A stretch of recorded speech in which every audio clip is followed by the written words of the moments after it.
Hello there Tenno, and welcome back to another Frame of Lore video. Today we are going to go over one of the most important characters at this point in the game's story, Albrecht Entrati. As always, there will be spoilers for the story, especially for the latest story update, so if you want to go into that part completely blind, without knowing any of this information, consider yourselves warned. Now, with that said, let's get into today's video. From what we've discussed about Albrecht before, we know that he was an extremely talented scientist during the Orokin era, and was the head of the Entrati family. He was also the first person to gain access to the Void, a journey that would ultimately change his life forever. Though he also realised the potential that Void technology could offer the Orokin, and knew that it had the power for his civilization to reach the stars. Albrecht was also troubled by the fact the man in the wall had followed him out of the Void, which ultimately led to his decision of refusing to live on beyond the life he currently had. Albrecht was the first to voyage into the Void after the Orokin started to believe that his Void study was little more than an outlandish theory. So to prove them wrong, he constructed a seriglass diving bell and ventured through the Wall of Luck. Albrecht witnessed the wall be ripped open as he then descended into the Void. Though the diving bell shattered in half, and Albrecht was thrown sideways into the awaiting Void. He felt as if his memories and thoughts were stolen away by the Void, and thought that this could be his end. Though then he came back to his senses, and found himself back on the floor of his laboratory. He was dismayed at first, thinking this must have been just another failure. He looked up to see the face of his daughter, though what he saw was not her at all.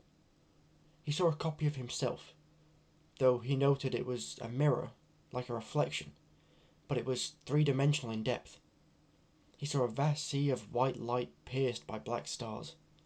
He noted that the floor he was on was just like his lab's, as if it had been ripped from where it was and placed here in the Void.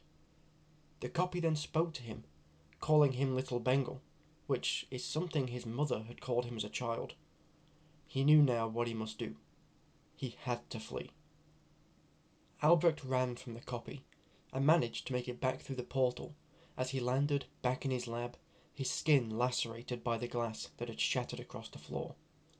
He found himself without his voice or sight, so did the only thing he could think of, and cut his hand with the broken glass to write a message to his daughter in his own blood. He told her to shut down the portal. He could sense the man in the wall reaching out as his daughter shut off the portal and severed multiple of the entity's fingers at the same time. Albrecht would go on to state how the severed fingers of the entity were eventually studied with both reverence and greed, which is not very surprising for the Orokin. After a while, the knowledge that was obtained from these studies became the basis for Void-related technologies, which greatly benefited the Orokin. One such technology were the reliquary drives used by the Railjacks and the Zariman 10-0.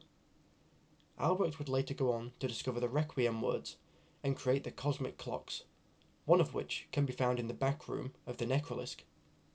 The clocks contain 8 recordings which narrate his voyage into the Void. We learn that after his voyage into the Void, Albrecht suffered many effects, such as ruined eyes, a mutilated mouth that could no longer hide his grin, and scorched skin. He had help from Lloyd, who nursed him back to health. Lloyd is a human that served the Entrati family faithfully, and is currently helping the Tenno in finding Albrecht. It is heavily implied that Lloyd had romantic feelings for Albrecht, and that Albrecht also returned those feelings, though at the time was unable to express them properly. Albrecht then found new determination to correct the mistake that he had unknowingly unleashed upon the world. One of his first experiments would be sending animals into the same area of the Void that he had visited, hoping that instead of a copy of himself, the entity would mimic the animals. Most of the animals sent died as a result.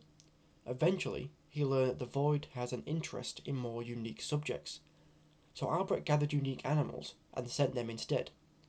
All of these subjects returned except one. The animals that returned seemed to have heightened intelligence, to the point that they could also speak in Void tongue. Though Albrecht saw this as another failure. Instead of disposing of these animals, he had Lloyd preserve them. They would become the cavia that our Tenno meet in Whispers in the Walls. At some point, Albrecht seemed to be able to travel to 1999, as he described it as the plague year. He acted as a doctor and brought healing, presumably to those who were affected by the technocyte virus. Though to those volunteers willing to go a little further, he brought helminth infusions to turn their bodies into partial warframes. Arthur and Aoi are implied to be amongst those volunteers. Their bodies are attuned to the void, though their minds are intact. Albrecht's notes end with his determination to repair what he has done, regardless if his redemption will cost lives.